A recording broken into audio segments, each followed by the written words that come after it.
Welcome back. You're still watching Daybreak on this 27th day of August 2024. I want us to take a look at the feedback that has come to us so far on the views about the Constitution of Kenya, which is now 14 years old. At Citizen TV Kenya, the hashtag to use is Citizen Daybreak. Do we have that?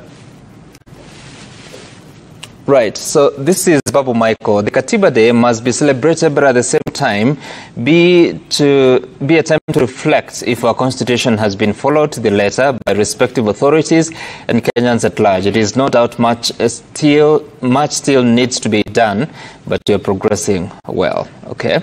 General Lazaro, now time to review 2010 constitution, especially articles that allow duplication of duties. Some positions are killing Kenyans with the unbearable wage bills. That is between Senate and county assemblies, women representatives and others. Otherwise, good luck. Bobo Tieno, the Constitution at 14 has nothing to celebrate with because it was hijacked and mutilated by political elites at the helm of citizens. Okay, interesting feedback that you have there. So now, Mheshimiwa Mogaka, a lot of people have raised questions about Parliament, and I think Harvey here says that it is the greatest disappointment when it comes to realizing the fruits of a new constitution. And indeed, if you look at it, on several occasions, Parliament has failed to represent the voices of Kenyans, instead voting with the executive, if you had to use the recent events as an example. What is it that Parliament needs for it to take its rightful position in the Constitution? Thank you. And I thank the people of West Mugirango for letting me be part of the 13th Parliament. Forever grateful. Yes, in the two years I've served as a parliamentarian, I do agree that Parliament may not have lived up to the expectations of the electorate, because by and large, the Parliament I sit in serves more their political party positions rather than the citizenry. And therefore, until us parliamentarians really know who our employers are, because for now allegiance is to political parties and coalitions, and therefore what reigns supreme at the floor of Parliament is the party position. We want to ask Kenyans, because if that party position is injurious to the citizenry, that is what we've got to live with. This is really because the level of intolerance in the political party hierarchy is such that parliamentarians are reduced to zombies, acting mechanically on orders from above. So that if there is any independent expression which is in variance with the party position, then perhaps that parliamentarian is either ostracized, is an outcast, is condemned, and faces a party disciplinary action. So much so that the biggest liability, therefore, in the realization of democracy and actualization of the high ideals of our constitution is this monster called political party. And particularly when the ruling party has the numbers, then the Parliament, particularly the majority, becomes the extension of the executive, so that really then there is no Parliament. Whatever the executive moves in the House, there is no other way other than to trust in the political outfit. And therefore, while we condemn and Parliament as a collectivity or as an institution, please do also give credit to the bold voices who sometimes stand against the grain and express themselves, no matter the political party consequences. So we really have then to look at our infrastructure, because if this is how Parliament is going to operate all the time going forward, then the problem lies not in Parliament, but in the political party institutions that have brought. What do we change? Because you're saying they are tied to the party positions. You call political party monsters. Yet the Constitution is the one that establishes political parties while allowing Kenyans to also vie as independents. So what do we change to correct that? There is nothing to change, because it is attitude. The attitude of those of us who hold positions, who hold political party hierarchies, because in Parliament, it is not the Constitution that is supreme, but the political party position, and so much so that even the independents have got baptized and belong to formations, sadly, and one would have expected that at least the independents, and there are quite a number, would be giving independent positions, independent opinions, and independent contributions, but far from it. They are affiliates of political parties, and therefore go with the wave of political party positions. And until therefore we sort out this, the problem is going to live with us. And therefore, that is why I say sometimes when you find that the only sane voice in that kind of atmosphere is the outcast, then perhaps you citizens need to start celebrating those who stand like Omshomba, who stand up and say what they think and resonate with the electorate. And finally, my recommendation would be, because when we were working on the Finance Bill 2024, citizens took it upon themselves and gave direct instructions to every elected member of Parliament, and policed the parliamentarians to work them into taking the citizens' position. And that is the only time I've seen in this republic that electors have actually stood up and said, I am your employer, and this is the position you must take. Okay. And if we did that going forward, perhaps, and if a parliamentarian defies an asalimiwa, then perhaps that is the only way to... I hear you, Mheshimiwa Mogaka, and I'll get to you, Kevin. But first, Harvey, is it that so disempowering to go back and blame the Kenyan for voting the way they did, yet once elected, you have sworn to the Constitution, you have a role to play in adhering to that Constitution? How do we correct that situation that we have Parliament serving the interests of the executive? First and foremost, we must debunk what my colleague has just said. They are not overwhelmed. They are not incapacitated. They have self-emasculated themselves, which is quite unfortunate. Once upon a time, there were men, bold men with balls, not snakes, as we have today in Parliament. We had James Orengo, we had Moseti Anyona, we had Jean-Marie Seronei, and Sifuna Lawrence. They lived and served under perilous government. But that thing stopped them as Kanu members from speaking truth to power. We have a very enabling environment where an elected member of Parliament has all the protection that enables him or her to advocate for that which is right. Unfortunately, our colleagues right now go to Parliament for their own benefit. Look, for instance, at the Finance Bill. Even after they passed it, voted yes, they were called to State House, and the President said, we're going to say no. I, one individual, the President of the Republic of Kenya, is going to vote no when you voted yes. What did they do?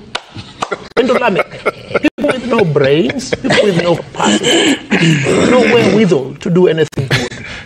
And then, as day succeeds night, when the President visits their constituents, they bow down. Your Excellency, we are sorry.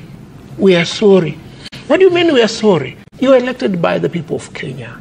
These people have the capacity. They have failed us. No wonder, therefore, not even after 2 2 or 3 years, the electorate is dissatisfied. Why?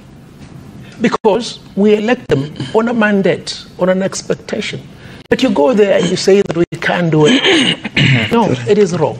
It is high time that we found a way of dealing with these people. One way which the president has refused to exercise is the dissolution of parliament. The other way that is within the power of the people is a recall.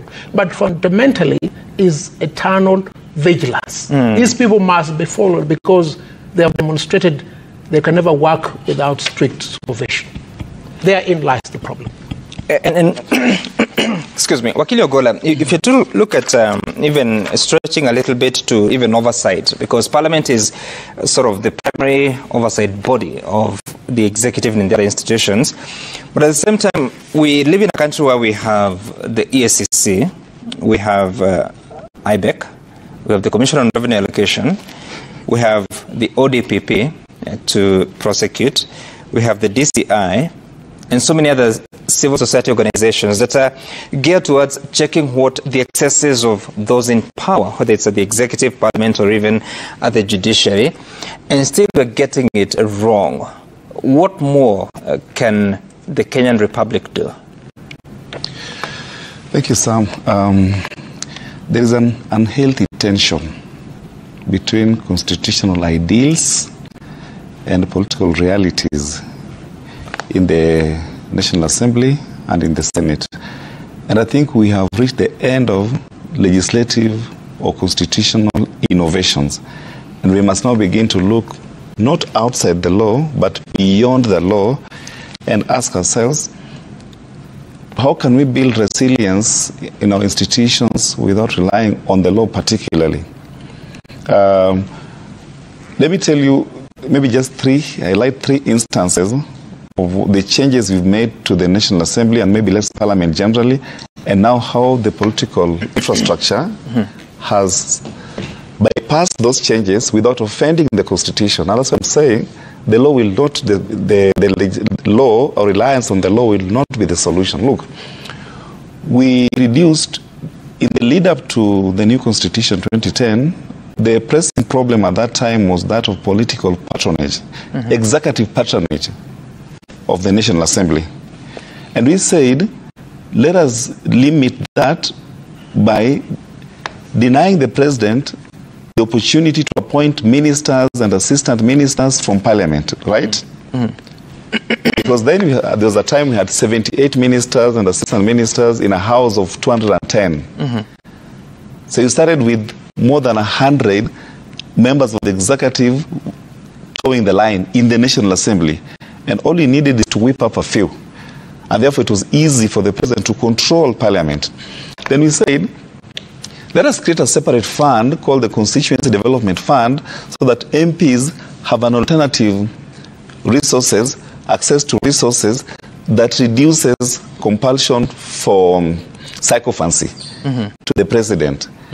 And we have CDF, which I think on a separate conversation, its constitutionality is still being tested, and I'm inclined to agree with the people who are questioning its constitutionality. But for now, we have CDF as an intervention to try and reduce the influence of the executive on Parliament. And then we said, you know what, let us take away the power of the president to dissolve Parliament. And in the present setup, I think there's a conversation the LSK president was having here offline.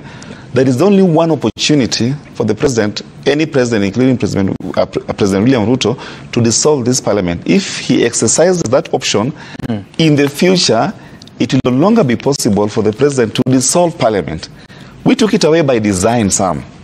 So what else do you want us to do to strengthen the institutional capacity and independence of parliament? What the party luminaries and political leaders have learned, you know, the way Chinua Achebe says, if, is it Eneke the bird? Ineke, the bird. If the hunt has learned to shoot without missing, the bird has learned to fly without perching. So here's the thing. At the level of organization of the political wing of government, the candidates that go into that election, like Mheshimiwa Steve here, they pledge allegiance to party leaders before they are nominated. After nomination and election, there is a compulsion to comply with directives informally. This is the invisible hand of the executive. William Ruto will do it, Raila Odinga will do it if you are the president, Uhuru Kenyatta did it, and so on and so forth. So that tension emerges is he pays attention closely to the party leader than the constitutional mandate. But then he also has a core, at the back of his mind, he needs to be re-elected. And remember, the party bosses are auditing your loyalty. Right. And in the words of Otieno Kajwang, he said, party loyalty, fidelity, something like that. It's not negotiable. So this one strikes both ends. It strikes the political opposition, the Azimio, and it strikes Kenya Kwanza in equal measure. I think what Kenyans need to do, we need to appreciate that the system that brings MPs into office is largely controlled by individuals. And as long as that system is controlled by individuals, party leaders, they will play subservient to those political leaders, not faithfulness or fidelity to the constitution. The solution always exists. There was a provision on the right of recall. Because if you make, I'm not one to love the president as an MP, but if I realize that I'm likely to be recalled before my term ends, then that can puncture the process of impunity. So can we strengthen these procedures on recall? Can we then strengthen, elect more people as independents? Because if you have independents, the higher number of independent MPs coming into the House preserves the independence of the House. Because you see, so that strengthening of the recall procedures, would it entail some legislation? Well, I like what Mr. Waiko Anyuike has been saying on X. You see, Katiba litigated this matter in court. And Justice Chacha Mwita in 2017 said, the provisions of Section 46, 44, 45, and 46 of the Elections Act are unconstitutional to the extent that they make it difficult to recall MPs. But there's a particular reading that supports recall of MCAs. And some lawyers have been arguing, and I tend to agree with that argument, that if you look at the argument for recall, the provisions for recall of MCAs, and you go and seek judicial interpretation, whether that provision for recall for MCAs can be used to fill the gap and be used to recall MPs. If the court were to say yes, I can tell you, we will see more fidelity to the Constitution, because then the risk of recall is high. And then Mheshimiwa Steve will go and tell the President, Mr. President, can we reach a middle ground? Because I don't want to be recalled, but I also want to support you. So let's strengthen the recall mechanisms. All right. Let us also strengthen public pressure, which is ongoing, but let's also strengthen capacities of individuals to run on independent tickets. The problem in this country, and it looks like it will persist if left unattended, like where I come from in Nyanza, if you have the ODM ticket, Sam, your election is almost assured. And then it doesn't matter that someone else has good ideas running as an independent. So again, the people must decide. You cannot approbate and reprobate accountability. All right. You give Baba a free hand to handpick leaders, and then once he has handpicked those leaders, you expect those leaders riding on ODM wave on Baba's support, not to be loyal to him. All right. I mean, that's just whatever they're smoking, they need to share with us. Okay, smoking is not allowed into the studio. But Kevin, so your thoughts about, because the challenge is not just at the national level, even at the county assemblies, the county governments, you also find a situation that it's either the MCAs are working with the governor and that entails something, or they are not and they become dysfunctional. Take a case of what is happening in Meru County. It has ended up into 3 successful impeachment motions at the assembly level, 1 successful at the Senate, but now in office because of the courts. What is the problem there? That to date, oversighting is not being seen as it would have been expected, yet we still continue to pump more and more resources every other year. Sam, that's a very good question. And the response to that, in my view, is in understanding the principle of separation of power, which really the Constitution envisions. And there's a very good reason why, for instance, in Chapter 8, the Constitution gives us what is called the legislature. And in chapter 9, it gives us the executive, what it is, how it's supposed to function and all that. And then in chapter 10, we have the judiciary. And that the Constitution and those who are behind the Constitution, in their thinking, did not lump all these three arms of government in one chapter. Now, to be able to understand the principle of separation of powers is therefore to bring Vitu qua ground. How is that engaging? And at the level of the county governments, if you look at the transitioning of how this constitution was made from the 1963 Majimbo, which really looked at majoritarian rule and really looking at the spaces that had enough to be able to bring up their resources in terms of on-source revenue at that particular level, to moving it to the CKRC.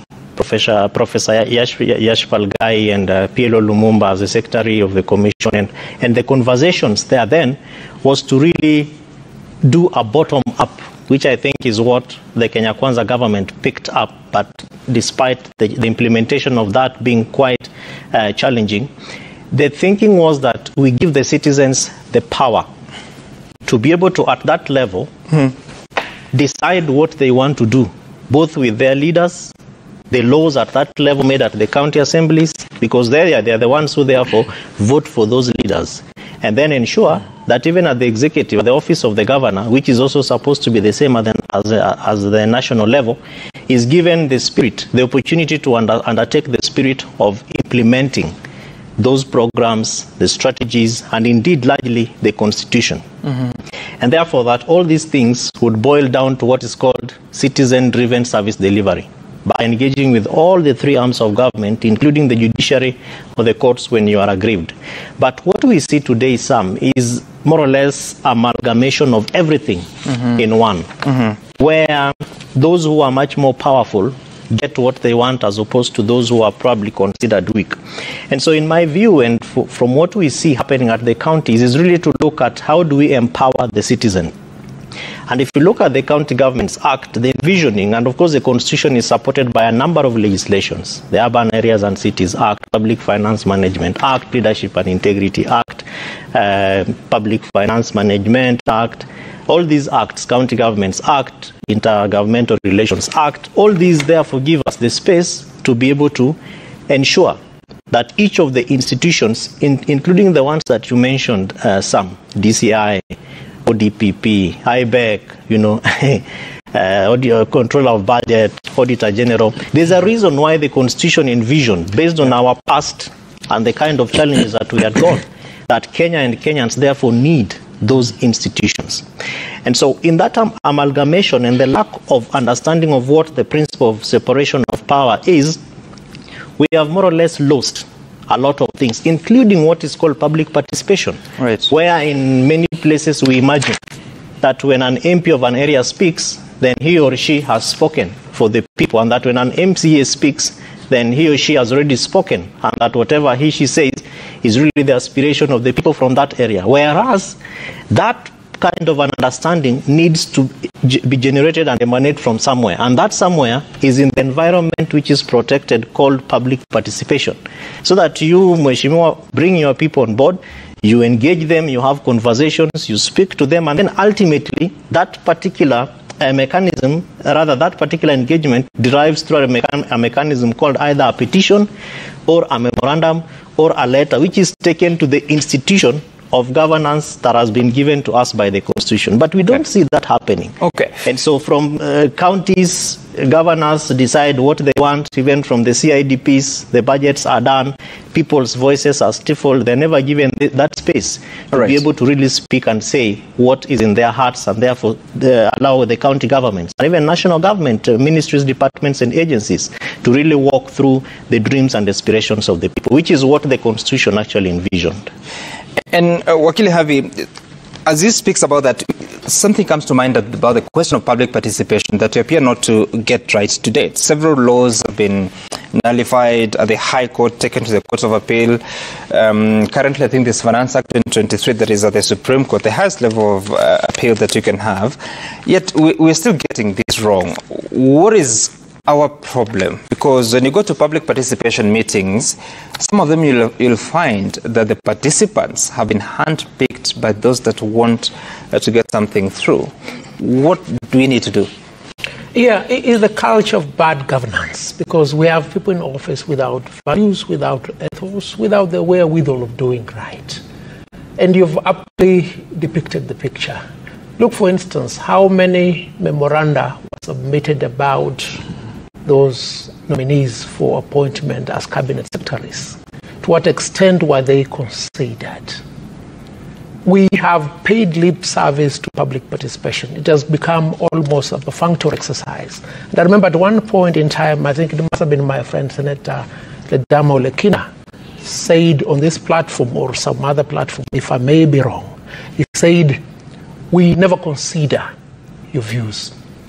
You see, we the people, you understand, if you are in office, elected or appointed, you exercise delegated authority. You must, of necessity, go back to the people. No wonder, therefore, the Constitution is replete with clauses that demand the input of the people, all the way from Article 3 to the end, to the very end. And invariably, as Stefano said here, whoever holds executive power will want to hold it absolutely. We can't deny it. So don't expect saints out of holders of executive power. They want to be absolute. But it's incumbent upon the legislature, the people's representatives, to enable public participation. They should not do these things in hiding. They should not make it a perfunctory process. And for that reason, we must continue being vigilant. And to the extent that the courts will always be receptive to our cries of want of public participation, is an avenue that must be exercised fully.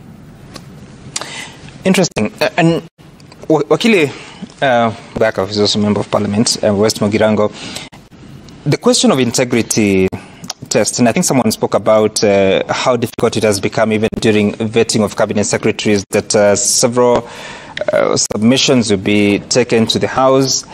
They'll be looked at, and there is always a reason why someone has to be cleared, that maybe they have not exhausted all avenues of appeal, or the ODPP has withdrawn that matter.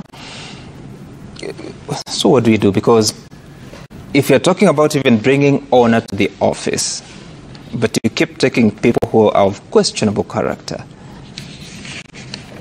what can you do? There is no honor amongst thieves. The vetting process is itself not above board, and it is an extension of maneuvers by the executive to have aligned minds within their cabinet.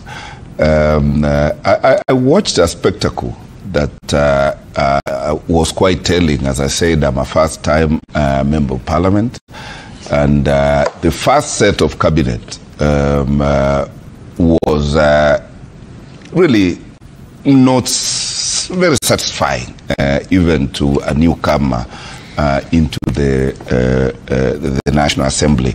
And I remember at that time, I can quote one of my colleagues who is now in cabinet, who said, there is simply no cabinet material here.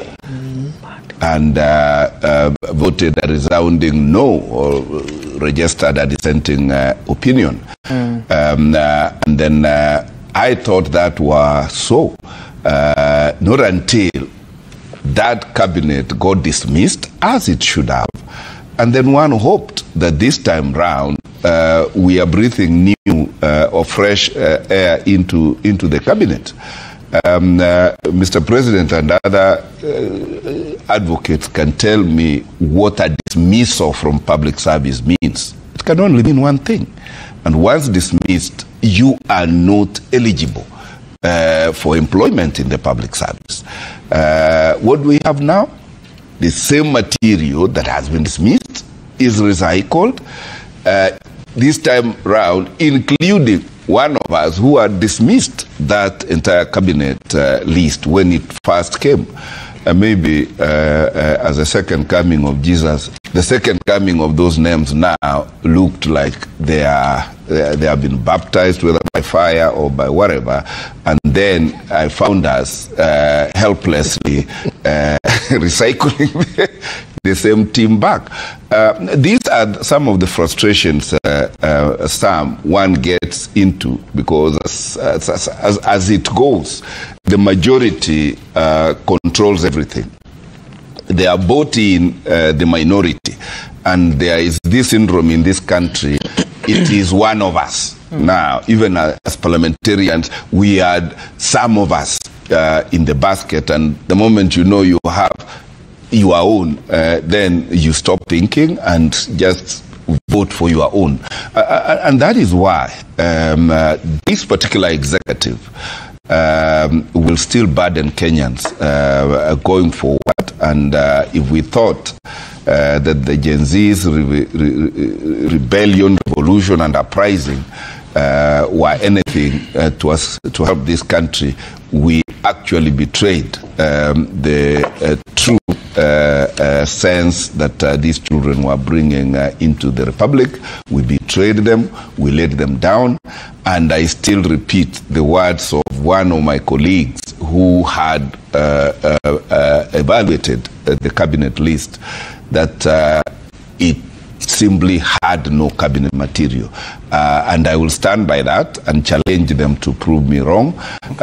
Sadly, then again, because this is now a collabo between the minority and the majority, I see therefore no oversight going to be exercised by Parliament, because what do you do? Because this is a government, majority and minority combined. So are you saying there's no individual responsibility in the House? There is individual responsibility, but it is numbers that count. You can cry to high heaven, you can contribute your contributions to high heavens, but at the end of the day, the eyes will have it. And therefore, this is the frustration Kenya must get prepared to deal with. And we will have to look for alternative oversight mechanism, because Parliament, as constituted, I don't think will deliver on that oversight. And remember, Sam, the Speaker belongs to the majority. They even predetermine who is going to make what contribution about what. And I dare say in those dissenting will always be blacklisted and will be edited from the contributions. Sorry, you're saying something interesting, that they predetermine who is going to make what contribution. Oh, yes. In what forum? In the manner in which the speaking is given, always majority leader, minority leader, and therefore the collabo of majority and minority will be singing the same song. By the time any dissenter will get a minute, because they keep reducing the contribution time, so that by the time a dissenting voice will get time, if ever, then the mic goes off even before a statement is made. And therefore, that's why I'm saying Kenyans must and there's prepare nothing you can do as a member of Parliament? There is everything you can do by raising standing orders, and you will always be ruled out of order. It's unfortunate. That's frustrating. Yes. Now, Mheshimiwa, sorry, Wakili Ogolla. I don't know if you ever ran for office. Wakili Ogolla, tell me, in the private sector, like say in your firm, if you're recruiting, is it a new partner, is it an intern or just a staff member, and they come and they tell you that they're being investigated by ACC or a certain organization, would you hire them? The short answer is no, Sam. So why do we simplify things when it comes to public office? Again, as I've told you, the outlook of the promoters, the implementers of the Constitution are surprisingly very different from the outlook of the Constitution itself, and that's what I call the unhealthy tension. That outlook is prefaced by political realities, the need to pursue political compromises, the need to pursue political stability, the need to reassure yourself that you can complete your term, the need to be re-elected. All these things work to mitigate against constitutional ideals. I think, for me, the pressing problem is Kenyans don't seem to be aware about these realities. Because, you see, the first step towards resolving this impasse is to accept the realities as they are. And I think, Mheshimiwa, I don't know whether you're safe after you leave this show, because those are very honest observations that most members of parliament would not want to admit.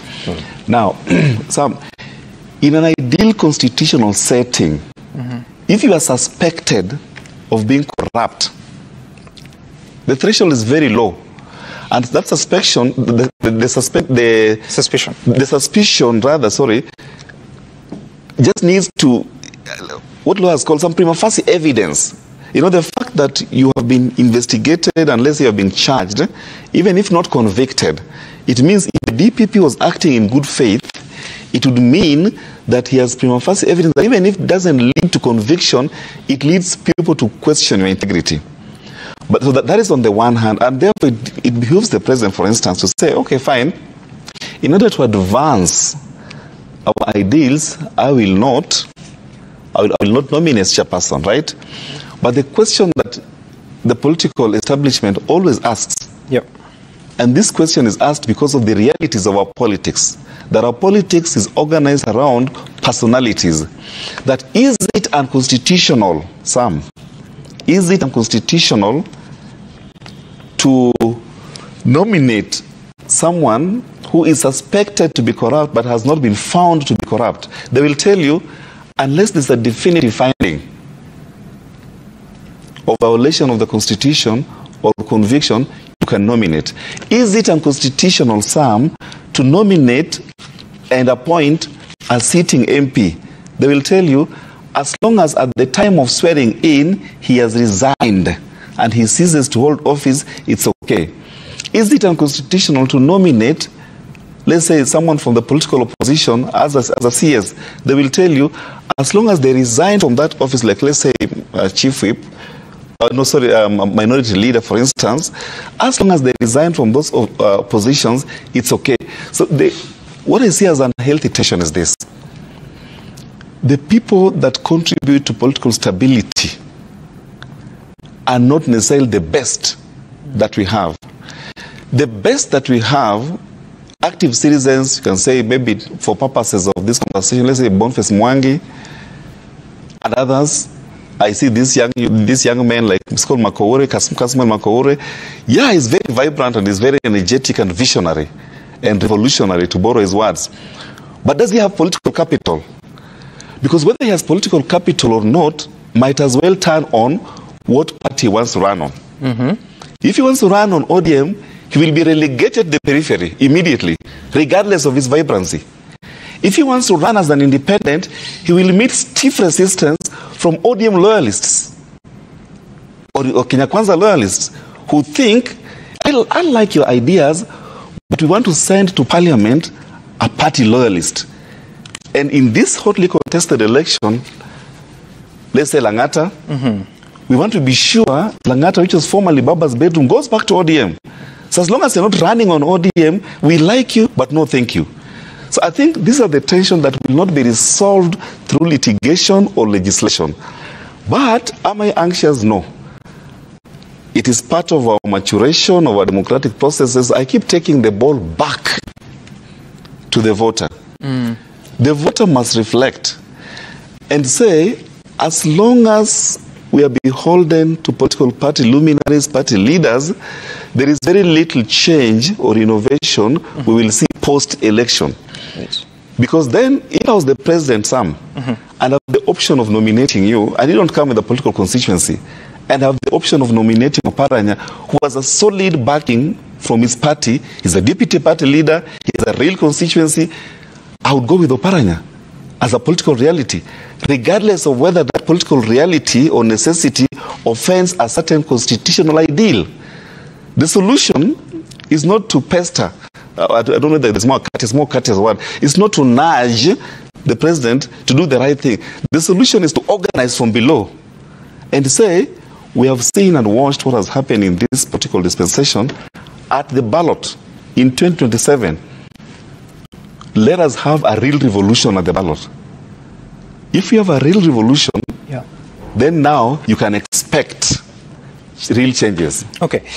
I want us to reflect a bit on some actions that have happened the past few months. And as late as, I think it was 2 weeks ago, we witnessed the swearing in of a new Attorney General, Wakili Havi. And after that, there was a photo op for the National Security Council. John Mbadi and Felix Koskei showed up to take a photo of the National Security Council. Should they sit in the National Security Council? We've litigated this thing time without number. They shouldn't. So when that's a simple answer. They shouldn't. When that continues, so what then? Because everybody is able to read the Constitution, but things are being done the other way.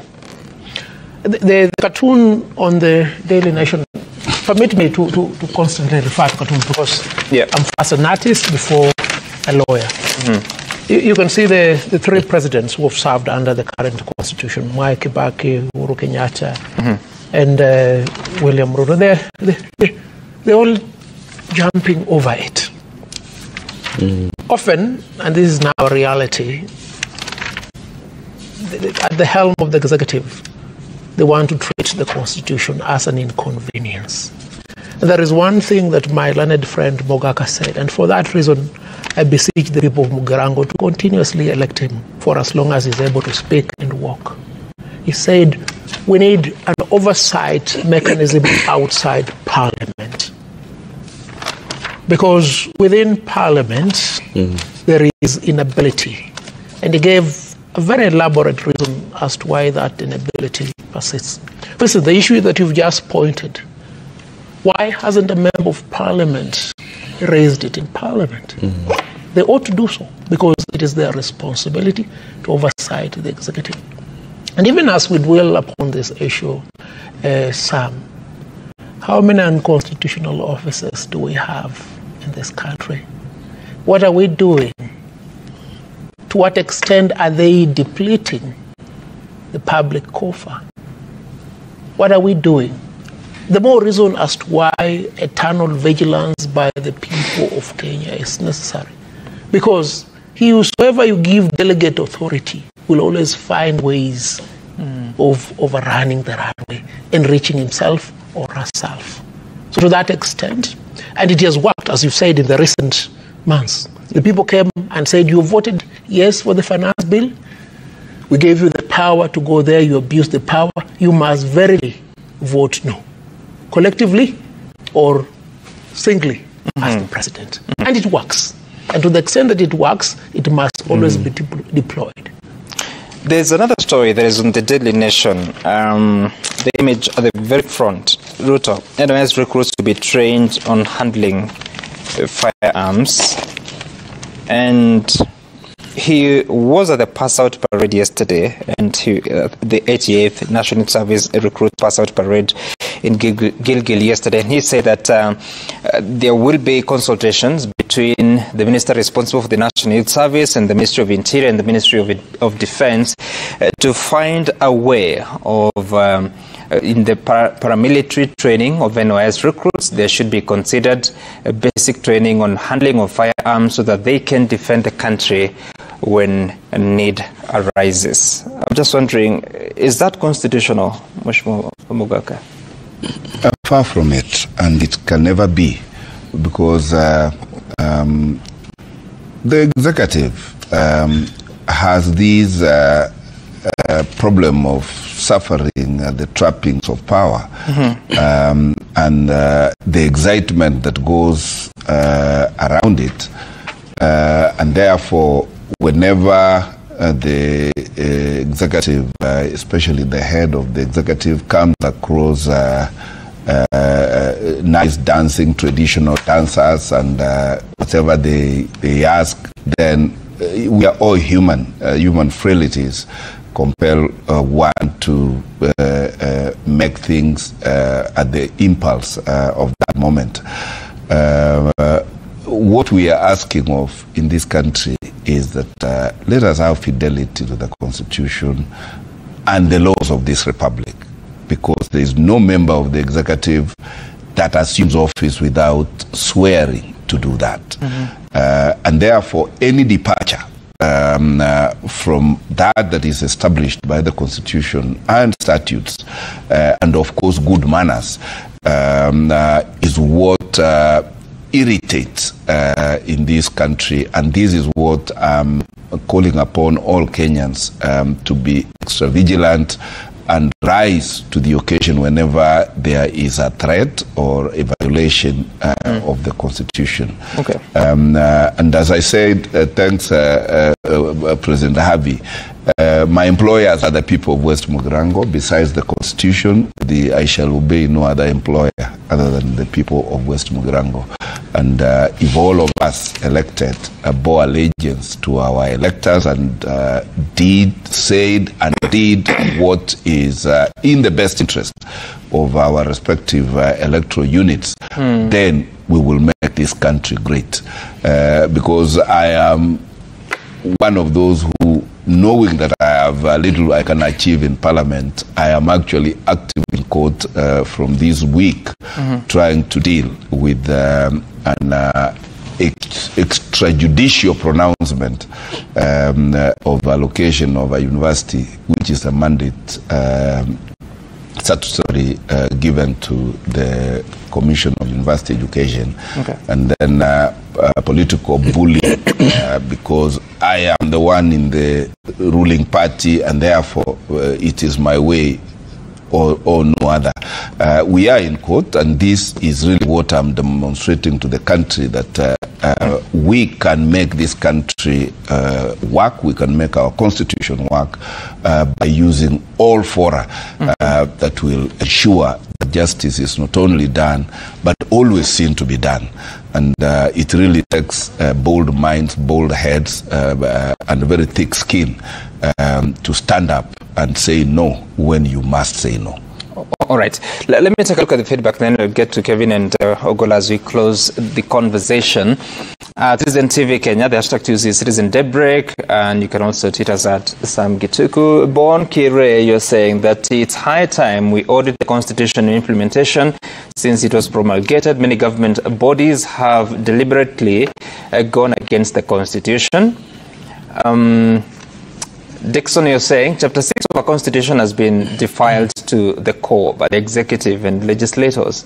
Well, why should a speaker who has a political leaning head a very sensitive exercise like vetting? Mutil, Sam, you're saying, to my mere understanding, the Constitution is good. We only lack the spirit of implementation. Otherwise, we won't be having demonstrations every day. The same people who raise the Bible and start to defend it are the same ones violating it every day. Okay, change.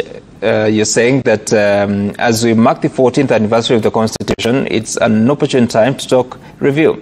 Well, I believe the Constitution is fundamentally sound. It is proving it to be costly for the Kenyan context. We should review to reduce the cost of governance.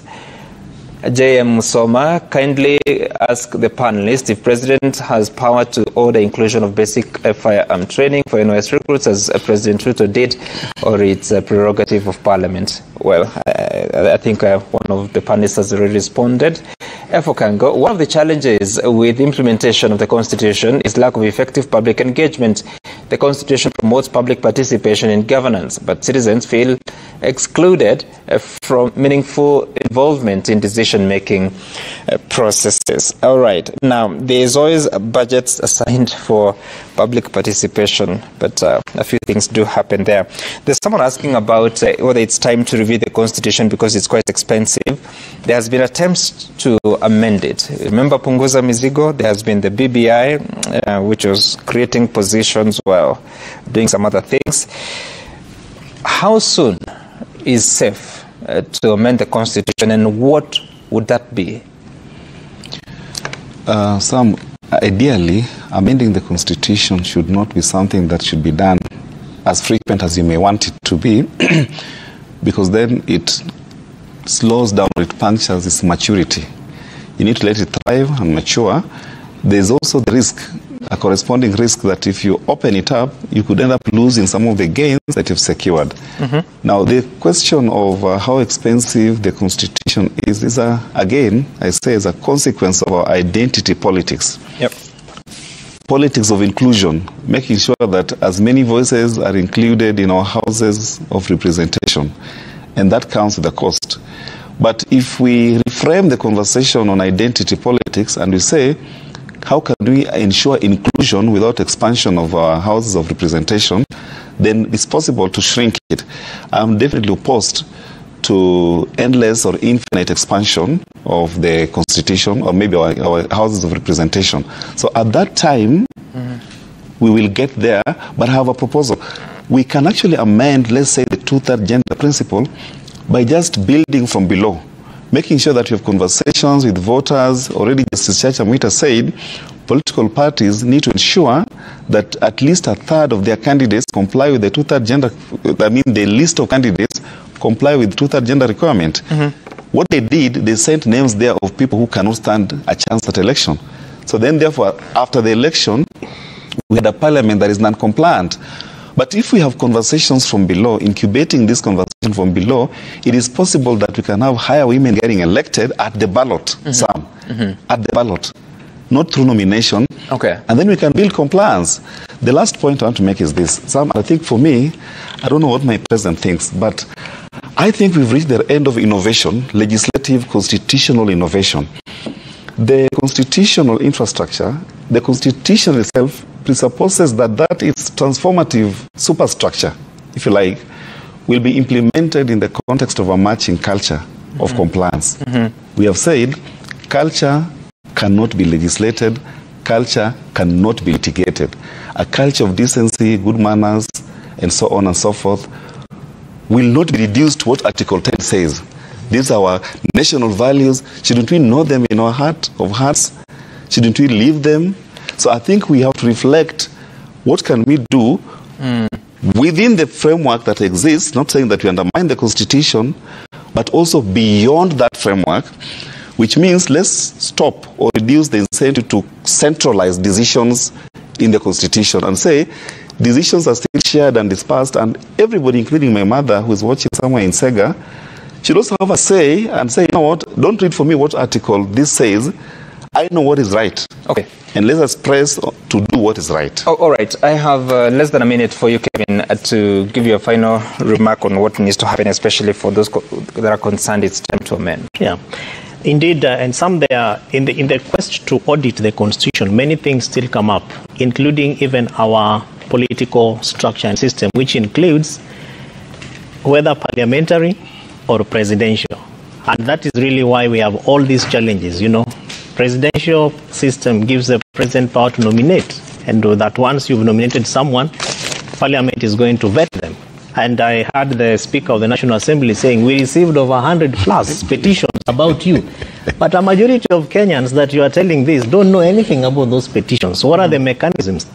Through this thing we are calling public participation, to even provide feedback on some of those petitions in terms of building the Constitution. So indeed, as we talk about the Constitution of Kenya 2010, 14 years on, many things still come up. We need to focus on living the spirit to its letter, rather living the Constitution to its spirit and to its letter. And lastly, is citizens come up and continue to exercise this vigilance. Of course, finally, is on the lessons that we have learned from some of those successful processes, whether BBI, Punguza Mizigo and all that. The question that begs is, where did we miss it? Because indeed the Constitution is ripe and ripe for audit, for review, and for lots of considerations. But how do we do it? Okay. Where do we start? And many recommendations, I'm sure, have been made that therefore should give us a starting point in terms of how to move it forward, but largely to empower the citizens and to give them those alternative oversight mechanisms. All right. Thank you so much for making time for us, Kevin Osido, Executive Director, County Governance Watch, Nelson Havi, former Law Society of Kenya President, Stephen Mugaka, MP West Mugirango, and Stephen Ogola, Advocate of the High Court. Thank you for making time for us of this conversation, taking a look at the Constitution 14 years later. My name is Sam Gituku. See you again some other time. Bye for now. Up next is Matter Social. with Safin Ocheng Omar. Well, I'm told it's QT. Have a good day.